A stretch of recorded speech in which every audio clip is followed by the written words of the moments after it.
नमस्कार, मैं चंद्रप्रकाश वर्मा आप सभी का सीपी एस्ट्रो में स्वागत करता हूं। और आज हम 23वें अध्याय के बारे में चर्चा करेंगे, जिसका विषय है ग्रहों की स्थिति के अनुसार योग कारक व मारक ग्रह।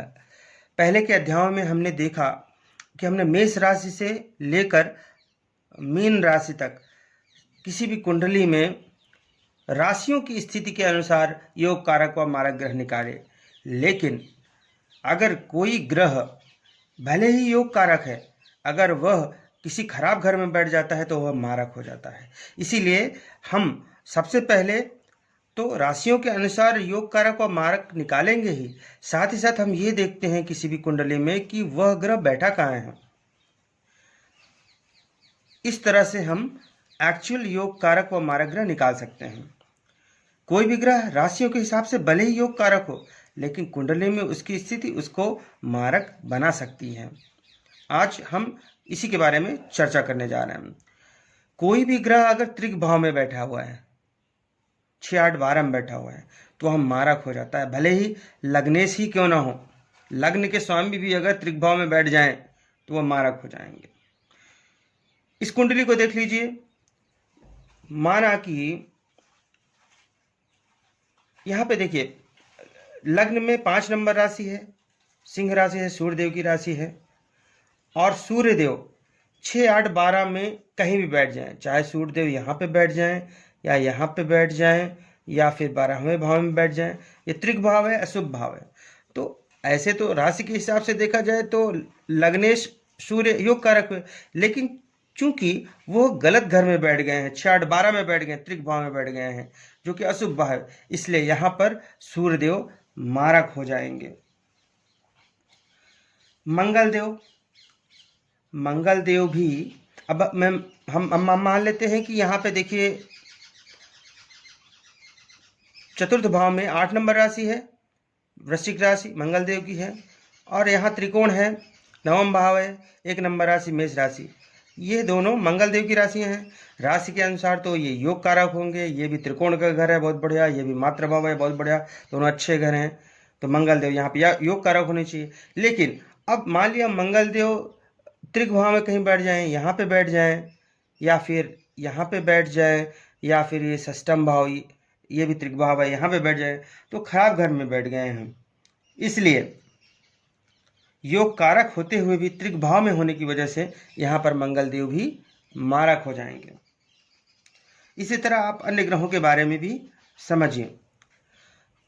एक बात का ध्यान रखिए कि ये जो भी मैं त्रिक भाव में बैठने पे ग्रह को मारक बता रहा हूं, लेकिन विपरीत राजयोग बनने पर त्रिक भाव में होते हुए भी ग्रह योग कारक हो जाए। कोई ग्रह विपरीत राजयोग बना रहा है 6, 8, 12 में, तो अगर वह मारक भी है, मतलब 6, 8, 12 में बैठा है, मारक है, लेकिन विपरीत राजयोग बना रहा है, तो वह योग कारक हो जाएगा। अब ये विपरीत राजयोग क्या होता है, इसके बारे में हम आगे के अध्यायों में चर्चा करेंगे। फिलहाल इतना ही याद रखिए कि विपरीत राजयोग बनने पर त्रिभाव में होते हुए भी ग्रह योग कारक हो जाएगा, उसकी मारकता खत्म हो जाएगी, वह सब शुभ फल देने वाला हो जाएगा। एक अगला उदाहरण ले लेते हैं। सबसे पहले एक बिंदु याद रखिए, अपनी नीच राशि में बैठा हुआ ग्रह मारक हो जाता है।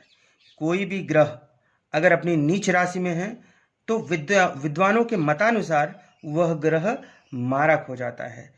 उदाहरण के लिए यह एक कुंडली है, मेष लग्न की कुंडली है, 1 नंबर लिखा हुआ है। देखिए यहाँ पर पंचम भाव में 5 नंबर राशि है, सिंह राशि है, सूर्यदेव की राशि है, त्रिकोण की राशि है, बढ़िया घर है, संतान विद्या बुद्धि वाला घर है, प्रेम वाला घर है। तो इस तरह से देखा जाए राशि के हिसाब से तो सूर्यदेव योग कारक हुए। लेकिन हमने मान लिया सूर्यदेव यहाँ पे बैठ गए हैं, सप्तम भाव में 7 नंबर राशि में बैठ गए हैं। वो 7 नंबर राशि तुला राशि है, और 7 नंबर राशि तुला राशि में सूर्यदेव नीच के होते हैं। तो राशि के हिसाब से तो त्रिकोण के स्वामी थे, अच्छे भाव के स्वामी थे, शुक्र सूर्य देव को योग कारक होना चाहिए, लेकिन यहाँ पे वो अपनी नीच राशि में बैठ गए हैं, इसलिए सूर्य देव यहाँ पर मारक हो जाएंगे। इसी तरह आप अन्य ग्रहों की स्थिति के अनुसार योग कारक व मारक निकाल सकते हैं। यहाँ पर मैंने सूर्य देव को मारक बता दिया है, लेकिन एक अपवाद भी है। अगर नीच भंग राजयोग बन जाता है तो नीच राशि में होने के बावजूद सूर्यदेव यहाँ पर योग कारक हो जाएंगे। अर्थात नीच भंग राजयोग बनने पर नीच राशि में होने पर भी कोई भी ग्रह योग कारक हो जाएगा, उसकी मारकता खत्म हो जाएगी। अब ये नीच भंग राज क्या होता है, इसके बारे में हम आगे के अध्याय में देखेंगे। फिलहाल के लिए यह बिंदु याद रखिए। 2 बिंदु मैंने बताए, एक विपरीत राजयोग और दूसरा नीच भंग राजयोग।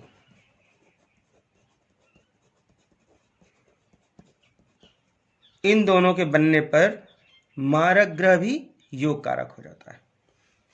तो इस तरह से हमने इस अध्याय में जाना कि ग्रहों की स्थितियों के अनुसार हम कैसे किसी भी कुंडली में योग कारक व मारक ग्रह को ज्ञात कर सकते हैं। इसी के साथ यह 23वां अध्याय संपूर्ण हुआ। धन्यवाद।